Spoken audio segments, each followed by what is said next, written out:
Hello, I'm Lauren, and welcome to Improving the World. I'm an international improviser based in Hong Kong, and I speak to amazing improv women all over the world. Today being no different, I talked to Ginna Pavone. She is a Venezuelan in Caracas, Venezuela, and we're talking about the improv history of Venezuela. It's only been about a decade, and yet it has moved rapidly and is shifting and changing with the times. It's so cool to hear about. And they are using this art form to talk about the things that they want to do and change in the world. And we're also looking forward to see what's going on, how we all deal with this crazy life and what's going on right now with history and health and all kinds of stuff, and how we look to the future. On another note, have you subscribed to Improving the World yet? It would do me a great service if you would. I'm trying to monetize this channel, and it would be amazing if you could subscribe and go and like some of the other videos, and please share them with other improv nerds. Right then, on to Ginna. I hope that you enjoy. How are you in Caracas with me here today? I'm awesome, and you're totally in Caracas. Totally. Yeah, totally. Tell me your name, how you like to be called. My name is Giannina Pavone, but you can call me Ginna. It's easier, it's fresh, and everybody calls me like that. Ginna, okay, got it. So we're going to talk a little bit about the growth of improv in Caracas, like where we are now. So over the last 10 years or so, improv has gone from nothing to now you have a festival and you bring teachers.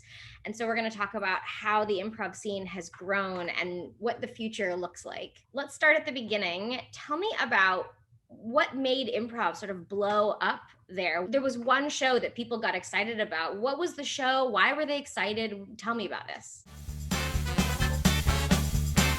The show was Improvisto. It was like a thing here. Everybody wants to see Improvisto, because it was the first time that it was an improv show here in Caracas. Of course, people was like blowing their minds with this whole new thing of make theater without any text, you know? I also think that the excited about improv was because they mixed it up. The show mixed like clown and improv. Oh. So they have two things, like I mix it. And the audience was like insane about it. It was like, this is awesome. This is new. This is refreshed. The comedy of the show was like something people loved. And I think they were the first that make in here in Caracas, in Venezuela, actually, improv start to be like a thing, like that actors, actress, and artists in general wants to look for, maybe feel a little bit interested about and want to know more about it. Yes, I think it was thanks to Improvisto. I have two follow-up questions. So firstly, paint me a picture. I mean, you said the people are going crazy. Like thousands of people is a big theater, or like 50 people every night? What was the scene looking like? At the beginning, I think like a few people, Yeah. but eventually they start to go in a huge theater. For you understand the situation in Venezuela, the theater here, it's not a thing. People just don't like that much theater, you know? They're always like empty. It's something really underground. You actually can see the same audience going to the same shows. You see the people, you say, oh, this is someone who always came to theater here, you know? But with Improvisto, didn't happen that. Actually, new people start to pay attention to theater. I'm talking about like maybe 100 in the first shows, and then like 200, and then like 300. They were growing the numbers. It was something. It was like literally a thing here. And that was great, because if it wasn't for Improvisto, the truth is that improv never will grow here. I think this is so fascinating. You said clown was integrated. Do you know how it got integrated? So we had no improv, and then we had improv. Like what happened? What changed? And how did clown get integrated? That's so cool. Yeah, it was thanks to Jorge Parra Domingo Mondongo. He is a clown, actually, from Argentina. He came Venezuela. He loved Venezuela and decided to stay here. He actually lives here right now, still lives here. He created this show and teach to the students about clown, about improv. Thanks to him, they integrate both things in this show. So he was like the pioneer of the improv. He is the one who we have to say thanks. Thanks, Jorge. Thanks, Jorge. We really appreciate it. I mean, I get why people are excited. I would really like to see this show. It sounds great to me. So people get excited. It sounds like it's short form, like more games and kind of fun stuff, and it's comedy. Who doesn't love comedy? So the show is going on. And then there are some social changes in Venezuela. For anyone who doesn't know, tell us about what happened that kind of affected the theater scene. So you said it was already not a lot of people went. I think maybe that's about how it's perceived and money and a whole bunch of stuff. But some people are going, and then it's starting to grow, and then some social changes. Tell us about that. Well, it was hard. It was a hard time from Venezuela. I think everyone who can see the TV probably know the big problem we had here, no? The thing that affect most the theater was the economy, because people didn't have money anymore to spend in entertainment at all. They have another priorities like eat. Literally, people needs to eat. If you can eat, even buy food, how you will go to a theater, you know? And of course affect also the artists, because we had to like work a lot of times for love, like for free, and trying to of course ask for some help to cultural centers here that support us. Thanks God, you know, that happened. But affects to the audience, and I think it was really bad because Improvisto was in a good time, and then people stops go to theater. However, improv always in Venezuela prevails. Maybe theater stopped doing some plays because people just don't go. In the case of improv, the people continue go to the show. They keep watching, they keep going. But it's not the same. At the beginning, we had like, I don't know, 100 people. Right now, it's like 10 or 15, and that's a lot. Awesome. You know, and that's not a big number for real. But we understand that in this panorama, it's completely understandable. Also, the people who go and continue going always said that they need this space for, you know, escape a little bit from the reality here. They need to laugh, they need to see art, they need it, and they say it to us, and that's great. We heard that kind of stuff, and it's like we can't stop. We are doing something that it's important, because art, it's important. It's time to understand that. I think in this moment with this pandemic in the world, it's important to understand that arts help our minds to be healthy, to get all culture, to love all culture. I think that improv show that part from the Venezuelan people, because we are people really funny, you know. We are like every day we're laughing. Everything is a joke for us, in the good way and in the bad way. Everything, it's a joke. It's something cultural. If we are like that, well, of course, or improv, it's like that too. People like feel a little bit empathic when they saw that in the show. It sounds to me like you're saying that maybe for some people, myself included, improv is food. Like, yes, I need to eat for sure, but also for me, I have to do improv or see it or be part of it because it's part of my food. It's a different kind of food, but yeah. Spiritually food or whatever, like it's another kind of food. So then the scene begins to shift. The economy is changing a little bit, and the improv as well is changing a little bit. And long form comes to Venezuela. How did you get long form there? And tell me about this change of the style and what happened. The first long form show was, I remember, 5 years ago or something. Everybody loves that show. It calls El Cumpleaños de Fulanito. It was another thing. It was a little bit famous. People love it because it was with characters. You know, the director calls some actress and some actors who never learned improv before, and she teach improv to these actors and this actress. The thing about doing it like this was that she needs that the actors and the actress improviser in the characters. you know? So you have your characters, like maybe imagine Friends, and you are Rachel, and you as Rachel, that is your character, will make improv, you know? So everybody has like their characters, and people get lost with the histories because it was really fun. It was a really nice format. That was like the first experiment of long form, but we never encouraged to do like separate characters or new characters. You know, it was like something safe in that sense. After a while, some people from Noches de Impro, a group where I am, traveled to Bogota, Colombia. We take some classes in the Diplomado de Improvisación, like an improv school there. We learned so many different ways to create improv that we said we need to do this in Venezuela. We need to. It's like once you get there, you can go back. Once you get there, you learn different ways to make improv. You need to go deeper in that way. And that's happened to us. So we came back to Venezuela and decided to teach other people this new way. And I say new way because from us in Venezuela was completely new to do improv. Some people get interested in that way to do improv.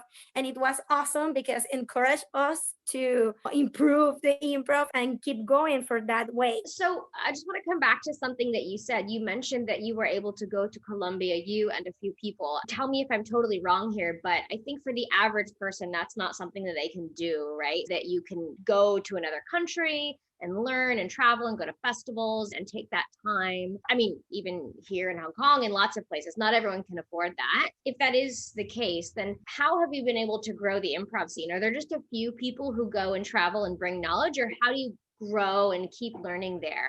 It's awesome you asked that because it's true. It's really hard. Actually, for the three of us who travel, we ask money to friends. Like we have to do a lot of stuff to do it. It's not something common. Actually, you're right. And what we decided to do was trying to bring teachers here to some masters, you know, for teaching people here who can't travel. Like even us, for us, we can't afford going to travel every year. So it was a way for us to keep in touch with these masters in Colombia or these friends we made. And we were like, you need to come to Venezuela. People will love you there because something really nice that happened here, it's people had like thirst of knowledge, you know, that happened here a lot. Everybody wants to learn, and that's awesome because when masters came here, they noticed and they told us that, they communicate that to us. It was like, oh my god, people here wants to learn. They are like so excited when we're trying to make something with them.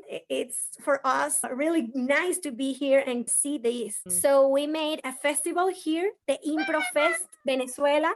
Yay!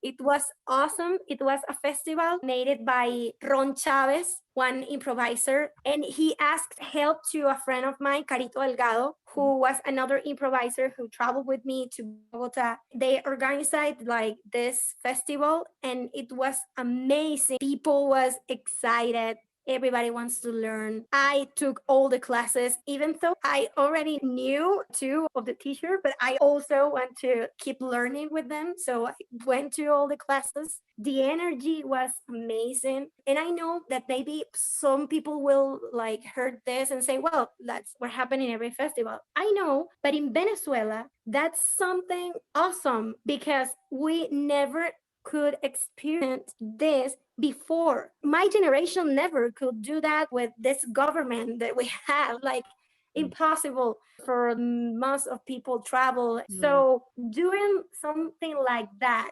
here without the money that really took, it was something amazing. I mean, we never could make it if it wasn't because so many people help us, like the teacher.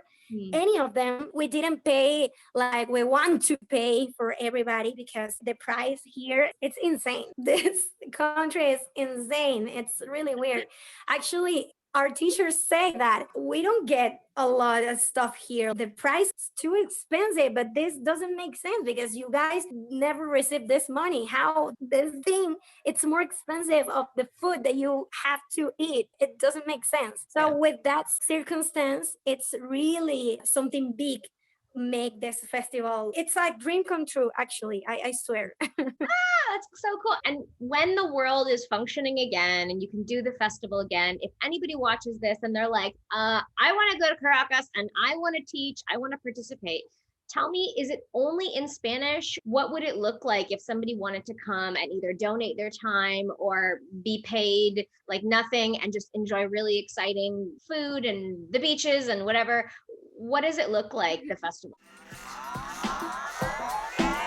Well, we can totally bring some teacher that is speaking English. We can have a translator, of course, and they can write to me, to Ron, to Carito, any of these people. I can give you the contact because we are so excited to hear and to receive everybody who wants to came here and teach. I swear they never will regret because people here wants to learn. That's something that happened here. Beautiful. Okay, so if anybody is watching this and they're like, I've never been to Venezuela, but I want to go and I want to teach improv there, we'll put some information below and then you can reach out and you can have a discussion. And if you don't speak all of the Spanish, then we'll have someone to help you and it'll be so great and you will not regret it.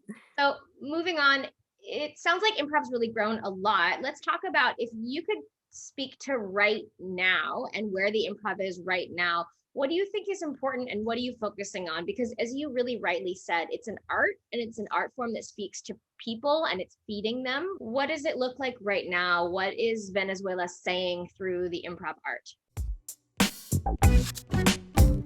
I think for us, it's important to change the storytelling. Recently, we realized that the way we were telling histories were very similar or repeat a lot of pattern. We actually don't want to repeat, but we were doing that. And we realized we want to change the way we were telling histories. For example, la telenovela here, it's really, really important to everybody. So when the audience going to see a show, they laugh about this thing that it's not fun actually, but people continue laughing about the same thing. Sorry, tell me what you mean. Like if someone has never seen a telenovela and they don't know what you mean, what kind of history is being portrayed? What kind of thing are people laughing at that you're like, that's not funny anymore? Can you give me an example? Some comment that has to do with the way the men saw women. It's like, we are not like that.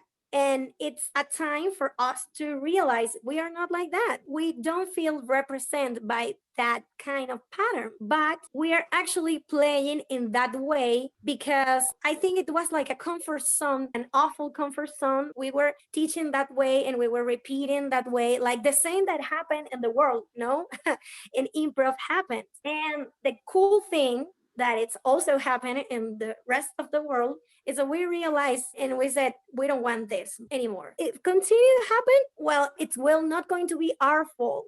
Our fault. That's so beautiful. It's gonna keep happening. It's not gonna be us. We're not owning this. And I think we make that choice. Of course, it's a long way. You want to change, but you have a lot of things you have to work on and you have to continue training to change things. But right now we are really aware and it's like, no, just look, just be careful, see what you just said. Oh, that's great. Okay, another scene, different. Okay, the attention from us, it's really focused on the storytelling, and that's awesome because eventually, I think it's going to make the whole improv grow, improve the improv. That's the reason of doing improv. Continue doing improv, make it better, make it beautiful, and we can't do it if we don't change the stuff that we don't want to play and tell anymore on stage. I'm just curious as well. You mentioned some women's names when you're talking about who is part of this discussion, but there are lots of men in the improv scene there as well. You mentioned some really cool guys. Is this discussion something that everybody is having? You do an improv scene and you realize like a sexual pattern or a way of treating people or acting that maybe everyone has seen on TV and you're like, hang on, we don't need to do that. Let's change. Is this something that the women are noticing or everyone is being part of this discussion? At the beginning was women, but right now I think more men are really aware of this because of us. It's like, no, this is not right. You don't hear Carito, you don't hear Giannina laugh with us. They're trying to change things. It's harder for everybody, but it's the right thing to do. So it's really nice to see that they're trying. Yeah. How do we start otherwise, right? Exactly. Finally, let's talk about like right now, this second. The world is changing right now. We're in the middle of a pandemic. Can you get together to rehearse? Can you do shows? And what are you doing to both try to work on art now and also future proof and plan for what you're going to do if the world starts working or if the world is like this forever? What are you doing looking to the future? Well, at the beginning, I must confess, I was like denying to do anything virtual. It was like, no, no way, this is impossible. Yep. Oh my God, I didn't want to. Later, well, it's like you said, we realized this was longer than we thought. We started trying to do some stuff. For example, we realized that we can teach some subjects, not everything. I don't think we can teach everything. And this is something really important that I want to say about my own opinion. But I do think that we can improve some skills, some specific skills. That's what we're trying to do. For example, in my case, I was interested in poetry. So recently I started a workshop with poetry and improv, and we can do that online because it has to do with perception, with symbology of images. That's great. That's something we can actually try here. But I would say that this is something forever. I hope no. I actually don't want it at all because I need the people, like the touching, the eyes of the other, front to front, face to face, especially in improv. It's important, like the touching, the contact, the physical contact, I think. I also find out that I need to going out from my comfort zone. And this is something that every single one of the improvisers on which I talk about this subject thinks the same, that we are always saying and teaching, get out from your comfort zone, you can do it, don't be afraid. And then when this started, we were like, no, never, this is my comfort zone. Right? So right. And it's great because you realize, oh my God, now I have to do what I teach, and that's something great for me. It's a huge learning for me and for every single one of us. If you saw things from that perspective, then you can relax a little bit because, okay, this is like the improv. We will find a way, okay? We will find a way. And it's going to be right in the end. It's going to happen, whatever it needs to happen, it's going to be right. Oh God, you're so right. I think what you touched on, what you said, is the actual foundation of improv. So when you go to a workshop, there's this whole thing about, yes, and don't worry about failure and go outside of your comfort zone. And it's the first messaging people hear, don't worry about it. Forget everything you've been told. Just go crazy, say what you want, feel comfortable. But then as soon as something crazy happens, we're like, no, but not us. Hang on a minute. We teach, we don't do. That's so accurate. Yeah. I got to think about that. You're in my head now. You're going to be in my head for at least a few days. Ginna, I want to know if you could share words of wisdom with anyone who watches this video. What would you like people to know? The first, it's for people who already know improv. Allow yourself, be confident of who you are doing improv. And that means go deeper inside of you, because if you go deeper inside of you, you will find out that thing that you want to share, and you will share it in the nice way and in the best way on stage. And that's what everybody wants to see, you and everybody else, your partners and the audience. So go with that inside of you. And for people who never do improv or try improv or know anything about improv before, try it, because you have no idea how it can change your life for real. It will blow your mind. You will start to see that things are so different of what you thought before. I think we as human beings need to allow ourselves to be in situations that make us going away from our comfort zone and discover the awesome things that we can do. Very nice. Good messaging. And finally, we briefly mentioned this, but if people want to get in touch, if they are either there in Caracas or Venezuela as a whole, and they want to get in touch or they want to figure out a way to help support you, how can they find you online or get in touch? They can do it by Instagram, Ginna Pavone, Ginna with 2N, and Pavone with little b. I'm Italian. Okay, yeah, perfect. Do you have an improv group that you want to mention or any Facebook? Noches de Impro, like Impro Nights, Nights of Improv. That's our group. You can write there. Okay, that brings us to the end. And I have to say thank you so much. I really feel informed for the history that you shared. And I would like to come and spend time there in Venezuela. So maybe we can start. Yes, please. Yeah, it'll be so good. Thank you for your kind thoughts and your energy. I really appreciate it. I'm so excited about this. Thank you. And thanks to include Venezuela in this. You are representing all of Venezuela. Like no pressure here, but woo! Yeah. What? Yeah. Oh my God. You're the only Venezuelan who's here so far on this channel. Thank you so much, Ginna. And thank you all for watching. I am Lauren. This is Improving the World. And there's more where that came from. Bye. Bye. So, did you love the video? If you did, please say kind and wonderful things in the comments down below. Subscribe, please, if you're feeling sassy or not. And look for more Improving the World. Thanks.